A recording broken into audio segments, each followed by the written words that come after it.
Morning everybody. So this morning I'm wearing grey, and the reason I'm wearing grey, you know why, is because I'm going to be talking about floating, and more specifically about meetings, wasted meetings. And the thing is that the majority of people who go to meetings vote that those meetings are only adding value about 30% of the time, which means that 70% of the time they're not adding any value at all, and that is floating. And I've got a simple tip that you can use to start turning the tide on that right now. But before I give you that, I'm going to tell you about the colours very quickly, just so we know what we're talking about. So we've got the 3 green behaviours: thinking, communicating and improving. Those are the things, if you have them in your calendar in the right proportion, will take you, your people and your business upwards, make things better. Because they're the essence of leading, making things better, and that's part of what managers need to do.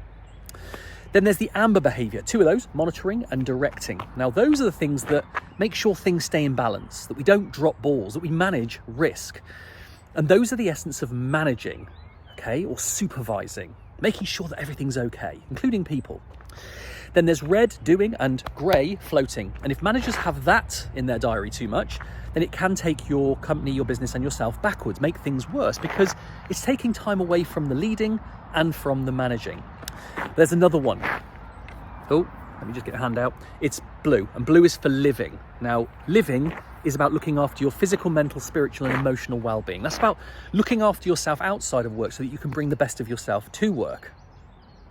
Key thing to being a great manager. So, meetings. You've probably been to meetings. You probably are thinking to yourself that actually, yeah, that's pretty okay. As a stat, 70% of them are a complete waste of time, and I'm done with it. You may even be thinking you're addicted to meetings, and I'm now calling it something new. And it's a very serious name for a very serious problem. I think we have a collective meeting disorder. But I think there is a way around it. But just to kind of frame it, let me just talk about why it is the way it is. So when we're invited to meetings, we're probably invited to a meeting by somebody who's a peer, maybe somebody who is our boss, or maybe even someone more senior than that. And we don't feel very comfortable saying no to that.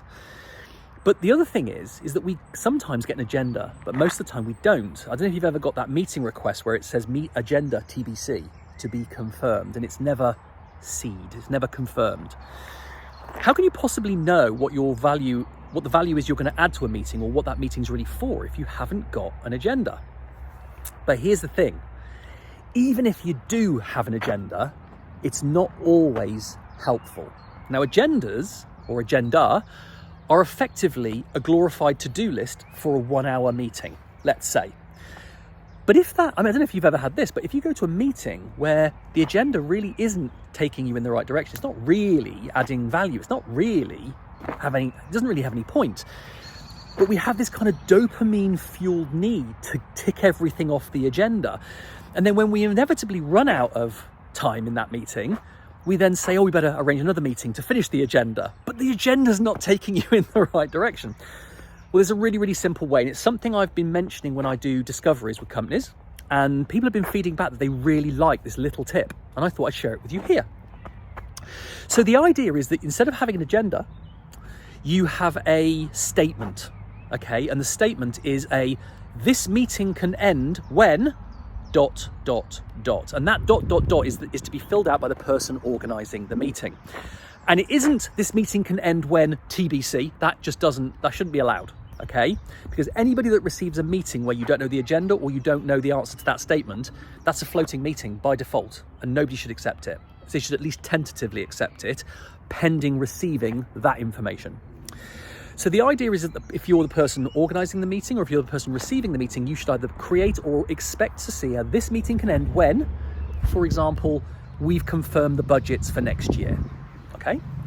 Now, the good thing about that is everybody knows what this is about, firstly. Okay? So you know whether you need to be there. And anybody that doesn't need to be there, they can say, well, I'm nothing to do with that, so I don't need to come, do I? All right? So that's the first thing, good thing. The second thing is that if somebody's already defined the budget for next year, they'll look at it and go, well, I've already got the budget. So they can say, well, I've already got the budget, it's here, so do we not need the meeting now? So you're then potentially getting rid of meetings before they even occur. But let's say it's neither of those two, and it's the last one, which is the meeting does need to occur. That statement laser focuses everybody, not just the person running the meeting, but everybody at the meeting, on getting to that point, because believe me, anybody going to a meeting wants to spend as little time as in that meeting as possible. Okay, so you go into that meeting and you go, okay, this isn't getting us to that point. Can we get back to this? That's really good because it gets everybody focused. It means everybody's contribution is focused on getting to that point. And then when you get to that point, guess what? There's no more chit chat or niceties. You can go and do that outside next to the coffee machine. People are likely to turn around and say, hey, we've got to this point. Can we call an end to the meeting now? And the meeting's gone. I used to love ending meetings early when I was in the city, and people used to feed back, wow, I've never had time given back to me before. But this is the point. We're wasting 70% of our time in meetings, and if we can just focus everybody and give everybody the psychological safety to hold us accountable to make sure that we make all of it valuable, then we'll have so much more time to do stuff, to work on ourselves, to create relationships, or whatever else it's going to be. Okay, really simple tip. When you create a meeting, create a "this meeting can end when" statement. Send it out on the invite. Make that the thing that people see, and make that the thing that guides you on your route towards meetings. And we will no longer have so much time spent floating in meetings. I'd love to hear your comments below and see whether it resonates with you the same way it's been resonating with the discovery clients. And yeah, if you have any questions, give me a shout. In the meantime, have a great day. Have a great week.